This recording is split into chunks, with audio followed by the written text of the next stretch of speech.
Hello everyone, and welcome back to Cooking with Suzanne. So today we're going to cook with beets. One thing is for sure, at the restaurant at Suzanne Fine Regional Cuisine, we prepared a lot of dishes with beets because we grew a lot of our own beets. We had a nice variety. We had a red beet, we did a Detroit red, we also did a bull's blood, we did a gold beet and a Chioggia beet, and they were very, very delicious. So that is the reason why I'm choosing a dish that we did at the restaurant using beets. So the first thing we want to do... The other thing that we did with beets. Yeah. And so when you plant your garden, typically you plant beets early in the spring, as soon as the ground can be tilled, and then they go in the ground, and then 40 to 50 days later they come out. But what we did is plant them in succession, so that we always had beets throughout our season of opening the restaurant. So we had beets whenever we wanted. That's right. Yeah. That's Bob talking, by the way. Just thought I'd let you know. Vice President of Gardening, by the way. Our gardener, Yeah. right. Okay, with a lot of help from some wonderful people. Yeah. Okay, so here's a nice red beet, and for this recipe you would use 3 nice, I would call this a medium to medium large beet. And I'm going to talk about how you roast it. I think you saw how I just cut off the top and the bottom, just so it'll lie flat. Let me just grab a piece of foil here. And what you do is line up your beets in some foil and take just a little bit of grapeseed oil, drizzle it over the top. You can season it with a touch of kosher salt.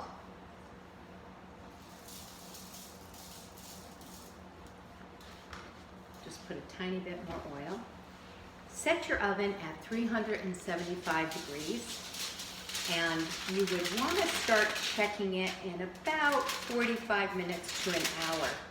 And the way to check it is, hopefully I have my skewer here.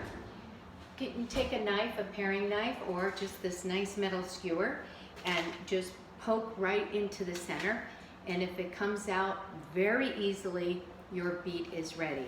I have a cooked beet right here in front of you, and when I put my skewer in, it comes right out. That's when you know it's ready. And then you can just let it cool off. So we're going to just fold this up and fold it in, and you can grab just a little sheet pan. I have a little roasting pan here that I will set the beet into. And then I will pop this in the oven and check it in about an hour. It can take anywhere from an hour to an hour and a half. The one thing you don't want to do is undercook it, but these are very easy to do. It doesn't take, this is all the work that's involved in roasting your own beets, which is very easy. So that's all there is to it. The only thing that I want to share with you is when you are working with beets, they do stain, and obviously you're going to see it on my hands. So it's nice to actually just take a piece of parchment paper or wax paper, put it down on your cutting board, and it just helps so that all of the red juices from the beet doesn't go onto your cutting board. Then you can take this parchment paper and throw it out. So here's my cooked beet, and as you saw, I didn't take the skin off. So the skin's gonna come off now. And I roasted this earlier today. You can do this right away though, as soon as it comes out of the oven, as soon as they're warm enough to be able to handle. So you can just take a piece of paper towel and you can pull the skin. The skin comes right off.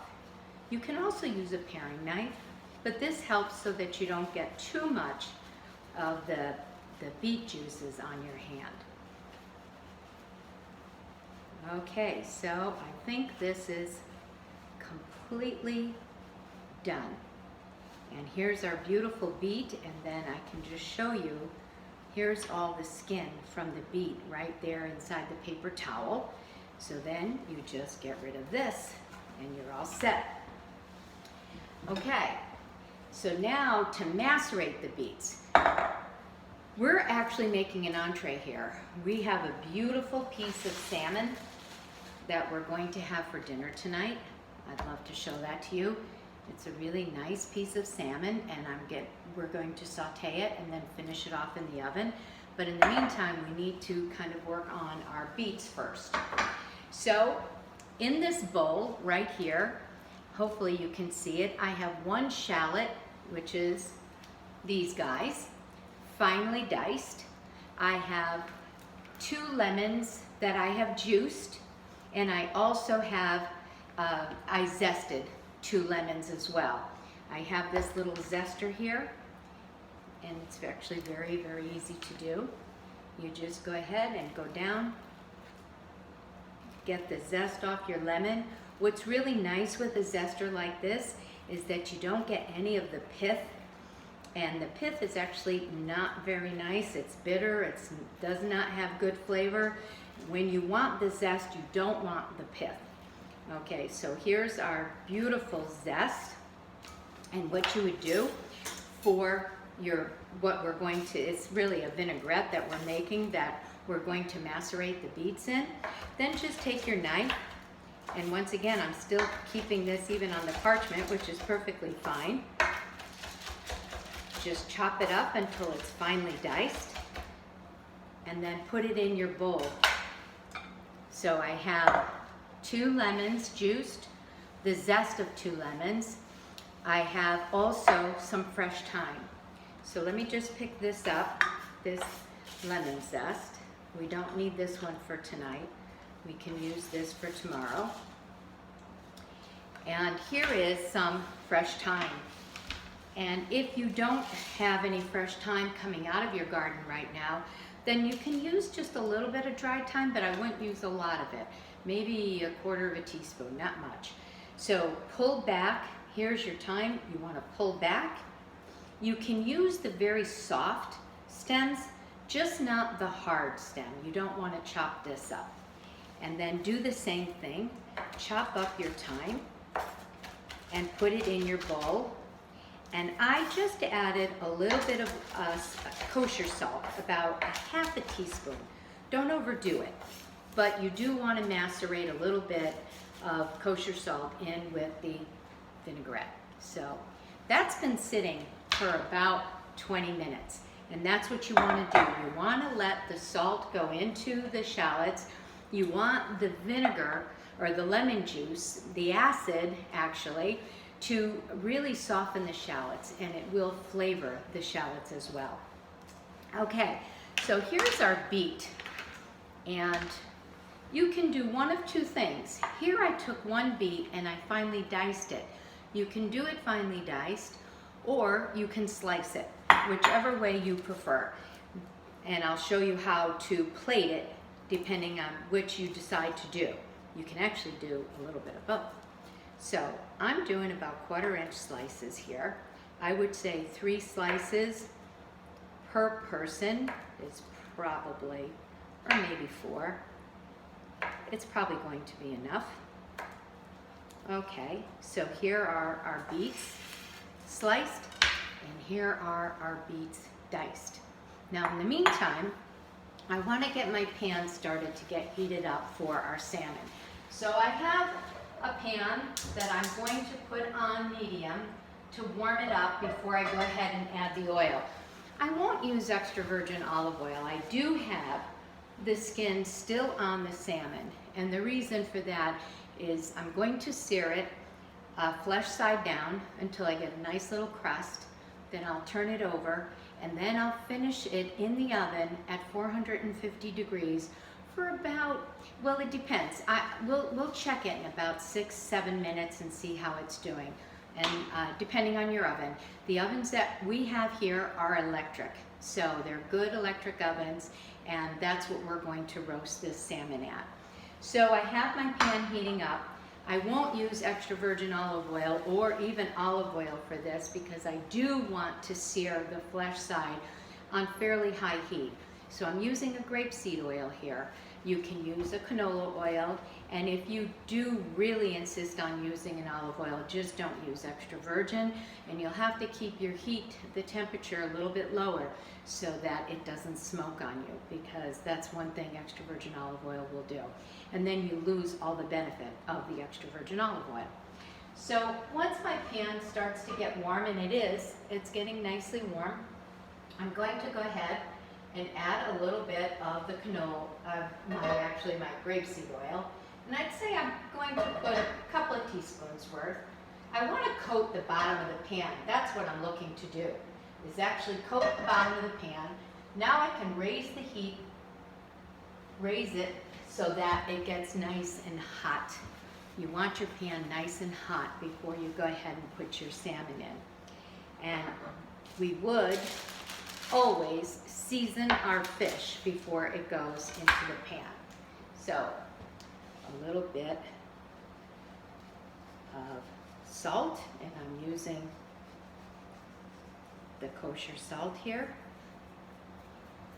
and black pepper.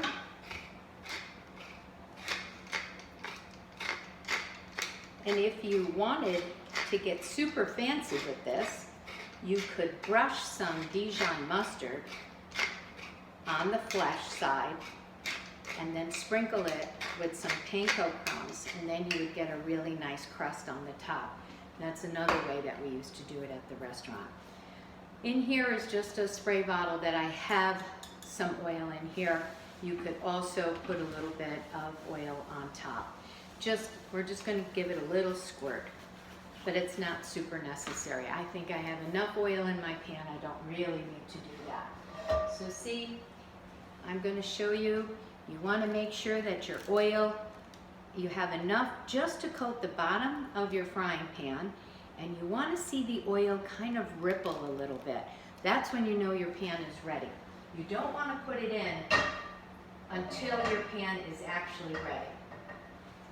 I think I might have just a touch too much oil in here, so I'm going to just take a little bit out. I don't think we need this much. Take out about a teaspoon there.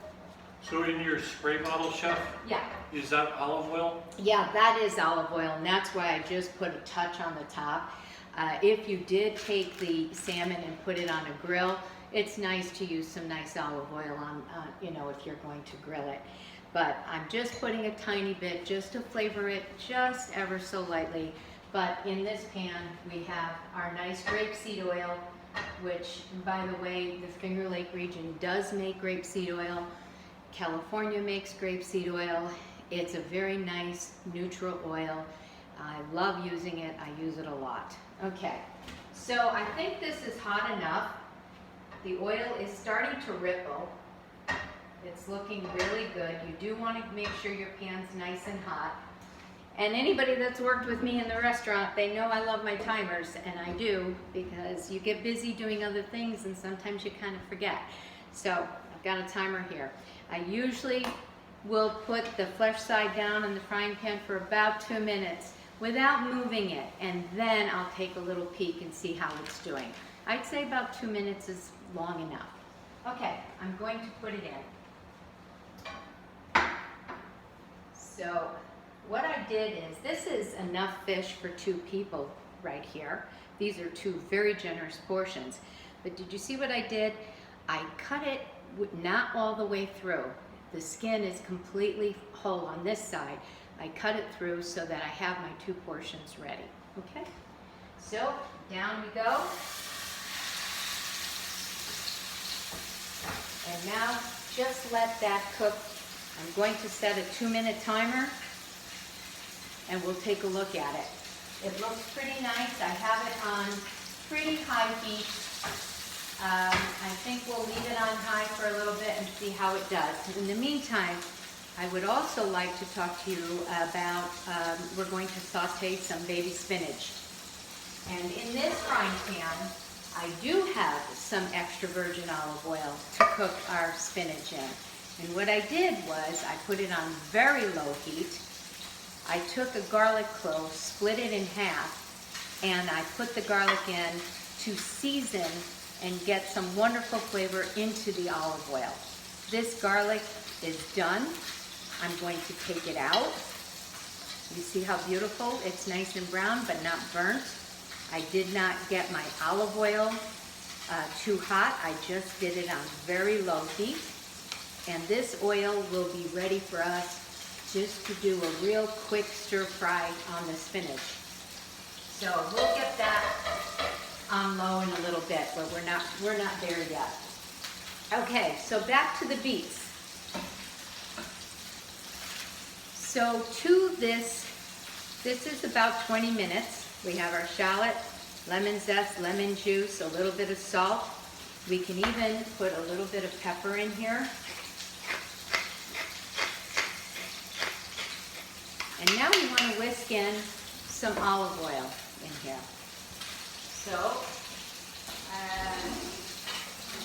have a small one here, but I think this will work just fine. Okay, so here is some extra virgin olive oil. And I'm going to just go ahead. Oh, so I would say that there's at least, for the 2 lemons juice, a good 1/4 of a cup of lemon juice there. There's my 2 minutes already. Let me put this down and check our salmon and see how it's doing.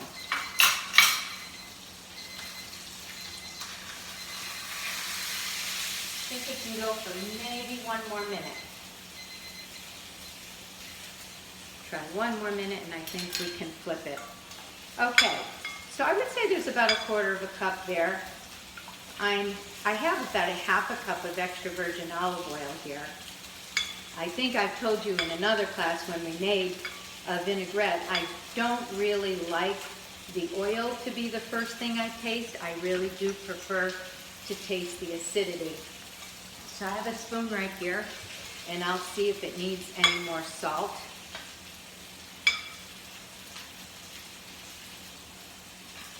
It does need a little bit of salt. The 1/2 cup of extra virgin olive oil to 2 lemons that I use, juiced, is perfect. So let's just add a little bit more kosher salt and a touch more black pepper, and I'm going to go right back to that salmon. That's our protein. At the restaurant, it's the most expensive part on your dish. You want to make sure you take good care of it. Okay, there's 3 minutes. I'm going to flip it over and see how it looks. Looks beautiful. What do you think? Nice color? Very nice. Okay. Yep. So you can see this pan can go in the oven. I don't have a plastic handle. I don't know if you can honestly see it very well. Oh, there we go. Okay, so I'm going to get that in the oven now, and it's going to finish in the oven. And I'll set my timer for about 7 minutes. Okay. In the meantime, we can get our pan ready for our spinach.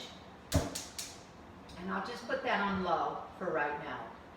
Then we will put it a little bit higher when we're ready to actually saute the spinach. Okay, so here's our beautiful vinaigrette here. So what I'd like to do is take some, I thought I had a spoon here. Can you grab me, or I'll just use one of these right here. This is fine.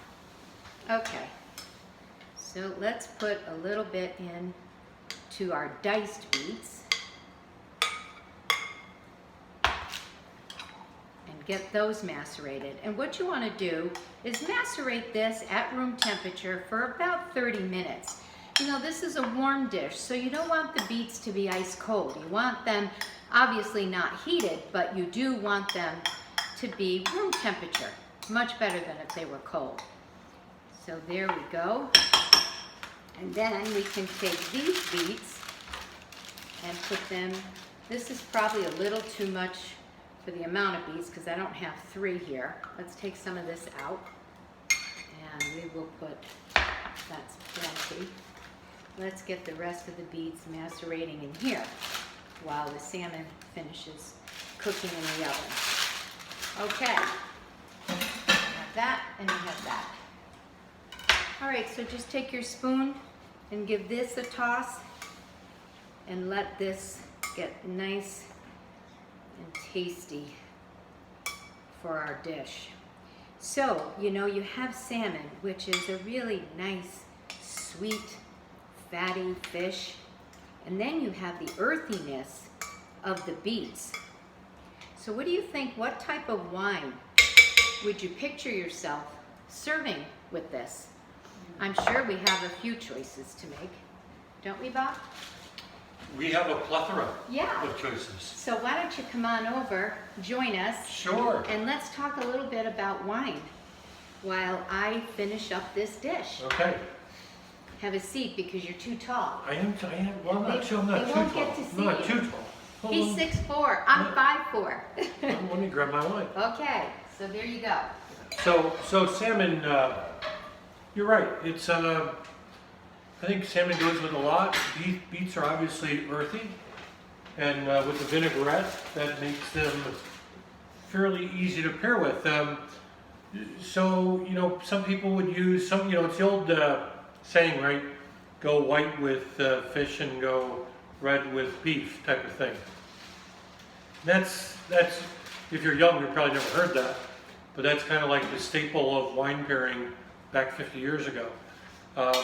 And to some extent, there's some truth in it, but quite honestly, it has more to do with what is accompanying the dish in addition to what the dish is itself, right?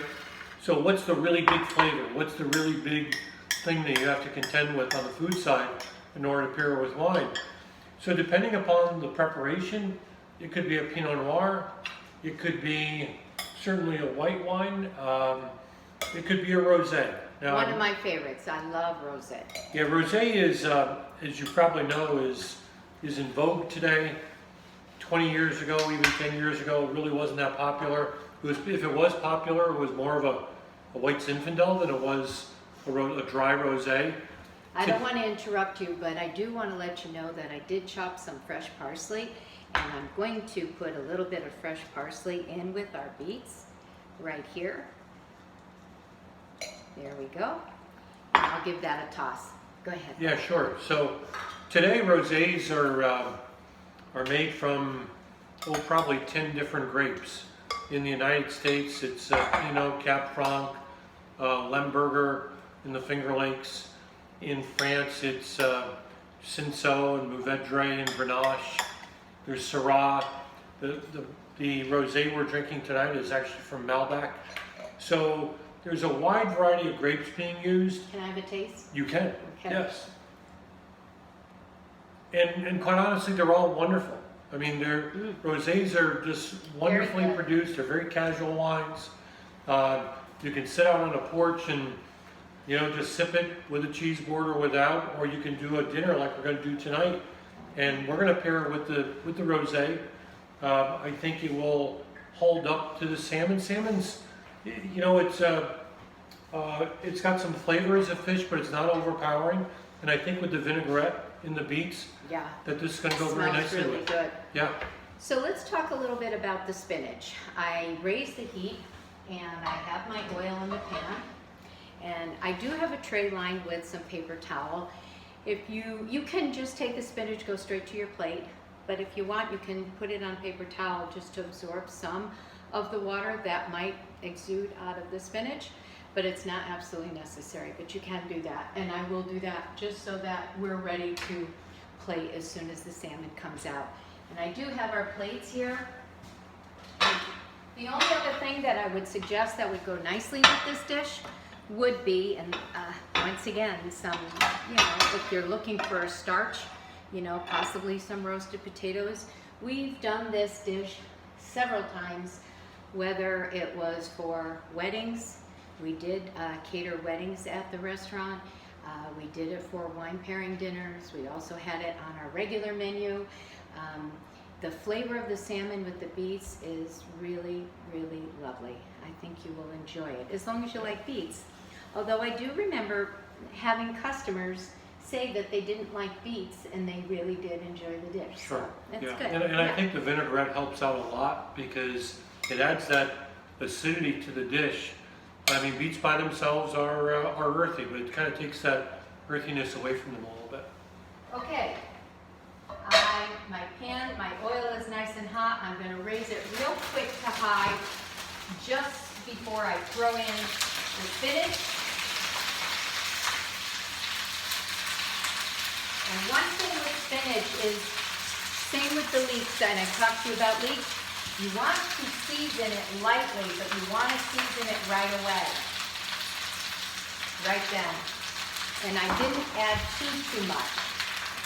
And then I'll just use, there's one time that tongs are nice in the kitchen. And believe it or not, I take it right off the heat. It doesn't take long, especially for this baby spinach. Just move it around until you see it start to really wilt, and it cooks very fast. And spinach is another vegetable that's super good for you. So this is a super good, simple, healthy dinner. Okay, there you have your spinach. Looks good, right? Okay. I'm going to just set it down right here.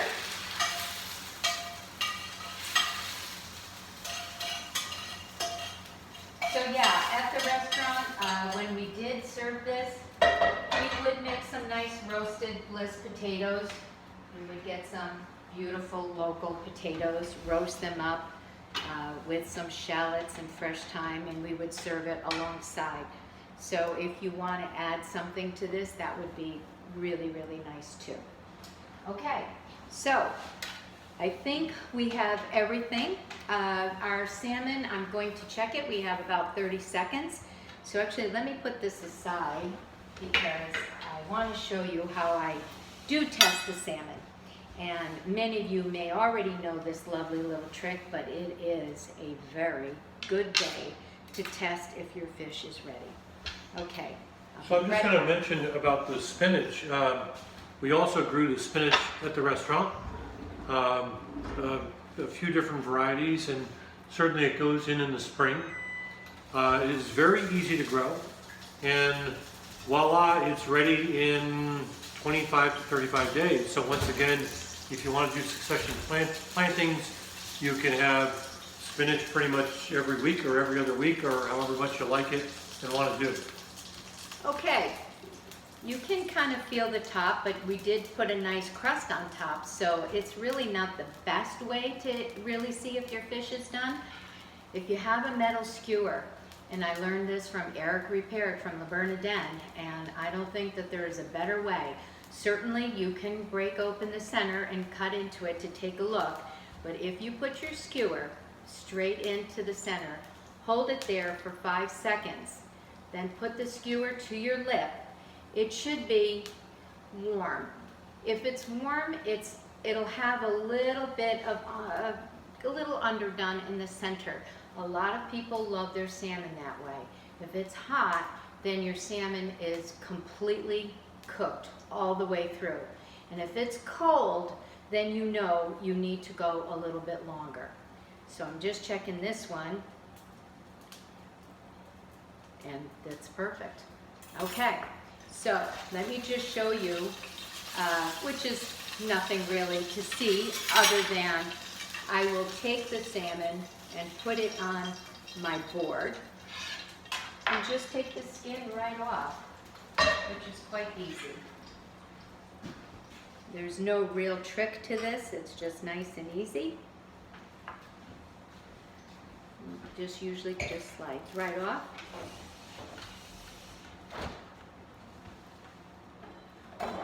Ooh. Come on, you. Here we go.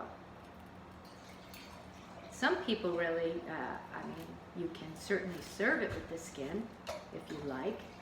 You see how that comes right off? And by the way, the salmon is cut in half so you can see how beautiful it is in there. It looks gorgeous. So once again, I'm going to, if you like the skin, then by all means leave it on. A lot of restaurants usually serve the fish skin side up. And if you like it that way, then that's the way you should do it. So I'm going to take the skin off, but it's nice and crispy. So if you like that, leave it on. All right, so here's our 2 beautiful pieces of salmon. And now all I'm going to do is plate it for you, and we're ready to eat dinner. Okay. So while Suzanne is plating that, I just wanted to mention something that I saw her do. I've seen her do it for a long time now. And that is when she seasons from probably 2 feet above whatever it is she is putting the season on. And that's for, I think, a couple of reasons.